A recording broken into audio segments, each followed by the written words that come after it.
Hello, my name is Richard Lowe and I am a ghostwriter.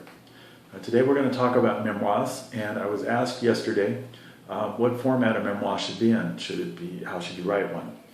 And there's a number of ways you can write a memoir. Number one is you can do it as a series of life lessons. So you could have different things in a person's life that they learn from, like they suffered from abuse here and they learn not to tolerate it, and they manage to get out of that situation. So that becomes a very helpful book to people. It gives them some hope and some motivation to get out of their situations. It's not necessarily in chronological order. So that's one way to do it, and it works very well, especially if you are going to become a counselor or something like that, or a coach. Those kind of books work well because each chapter then is a lesson that you might put together a lesson plan with, and so forth. So that's one method for doing a memoir. Another method is to just have it in chronological order. So I was born, I grew up as a kid, this stuff happened, then I went to school, this stuff happened, I got married, blah, blah, blah. That one is pretty much the normal way to do memoirs. That's quite common.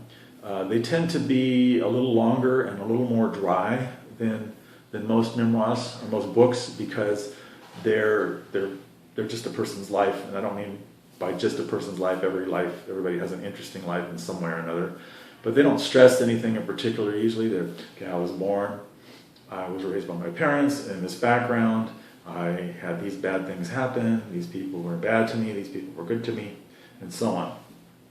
So that's another way to do it, is a chronological order.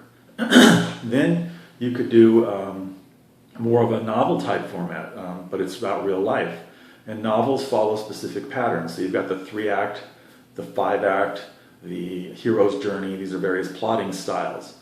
So the 3-act journey has it starts here and then it goes up, and then there's a failure, and then it goes up, and there's a failure, and then it goes up, and finally has the climax. And the 5-act is similar. Most of your movies, such as most Marvel movies, and most movies are in the 3-act format because it's a very simple format to write. It's what people tend to be taught in school. Stories like Gilgamesh, the ancient story, and stories of heroes are the hero's journey, where the hero goes off on a journey, and there's a whole series of plateaus and failures and stuff associated with that.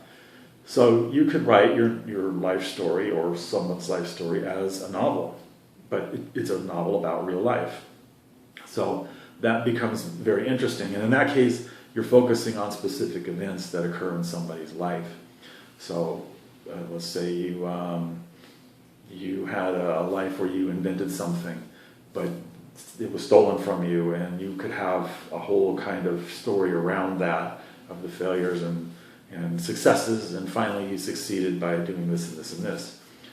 And that can be very, very useful. And then another format would just be just recite the facts.